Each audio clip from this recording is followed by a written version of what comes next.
कहानी की शुरुआत में हम एक राहुल नाम के लड़के को देखते हैं। उसके सपने तो बहुत बड़े होते हैं, लेकिन वह बार बार हार जाता था। आखिरी में उसने ऐसा क्या किया जो जीत को उसके कदमों में आना पड़ा। कहानी को मिस करने की कोशिश मत करना। राहुल अपनी पुरानी लकड़ी की मेज पर झुका बैठा था, लेकिन दिमाग में सिर्फ एक ही सवाल घूम रहा था, क्या मुझसे सच में कुछ नहीं हो पाएगा। पिछले 3 सालों से वो हर परीक्षा में असफल हो रहा था। घर वालों की उम्मीदें अब बोझ बन चुकी थीं। मोहल्ले के लोग कहते, कितनी बार कोशिश करेगा ये लड़का, छोड़ दे अब, इसके बस का नहीं है। हर ताना उसके भीतर की आग को थोड़ा और बुझा देता। लेकिन आज की रात कुछ अलग थी। खिड़की से आती ठंडी हवा के साथ अचानक उसे अपने बचपन की वो आवाज याद आई, बेटा, हार मानने से पहले एक आखिरी कोशिश जरूर करना। ये आवाज उसकी मां की थी, जो अब इस दुनिया में नहीं थी। राहुल की आंखें भर आईं।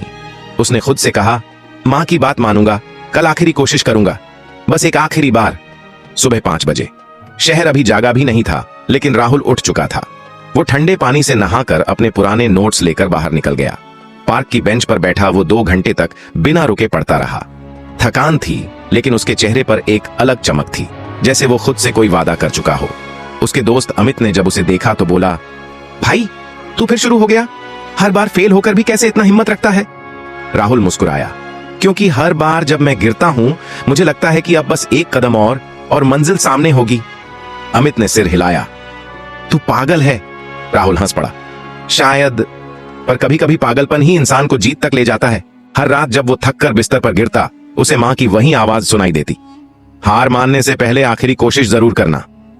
3 महीने बाद परीक्षा का दिन आया। कमरा ठंडा था, लेकिन उसके दिल में आग जल रही थी। जब उसने पेपर खोला तो उसका चेहरा सख्त हो गया। अर्ध सवाल बिल्कुल नए थे। कुछ पल के लिए उसके हाथ कांप गए। फिर उसने आंखें बंद की, गहरी सांस ली और खुद से कहा, डर मुझे नहीं रोक सकता। मैंने अपना सब कुछ झोंक दिया है, अब पीछे नहीं हटना। 3 घंटे बाद वो परीक्षा हॉल से बाहर आया।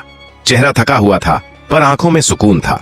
उसने खुद से कहा, इस बार चाहे जो हो जाए, मुझे अफसोस नहीं रहेगा, क्योंकि मैंने सच्चे दिल से कोशिश की है। दिन बीते, रिजल्ट आने का दिन आया। राहुल के हाथ कांप रहे थे। उसने वेबसाइट खोली, रोल नंबर डाला और आंखें बंद कर ली। कुछ सेकंड बाद उसने स्क्रीन पर देखा, पास विद डिस्टिंक्शन। उसकी आंखों से आंसू बह निकले। वो सड़क पर भागा, आसमान की ओर देखा और चिल्लाया, मां, मैंने कर दिखाया। राहुल के चारों ओर लोग जुटने लगे, लेकिन वो सुन नहीं पा रहा था। उसे बस महसूस हो रहा था कि उसकी मां कहीं ना कहीं मुस्कुरा रही है। कहानी यहीं खत्म नहीं होती। राहुल ने उसी साल कोचिंग इंस्टीट्यूट में पढ़ाना शुरू किया। वो उन बच्चों को सिखाता था जो खुद पर भरोसा खो चुके थे। वो उन्हें हमेशा एक ही बात कहता, हार मानने से पहले आखिरी कोशिश जरूर करना, क्योंकि अक्सर जीत वहीं छुपी होती है जहां लोग हार मान लेते हैं। धीरे धीरे उसकी क्लास मशहूर हो गई। लोग कहते, राहुल सर का जादू है। जो बच्चा एक बार उनसे पढ़े, वो खुद पर यकीन करना सीख जाता है। एक दिन जब राहुल अपनी क्लास के बाहर खड़ा था, एक छोटा सा लड़का उसके पास आया।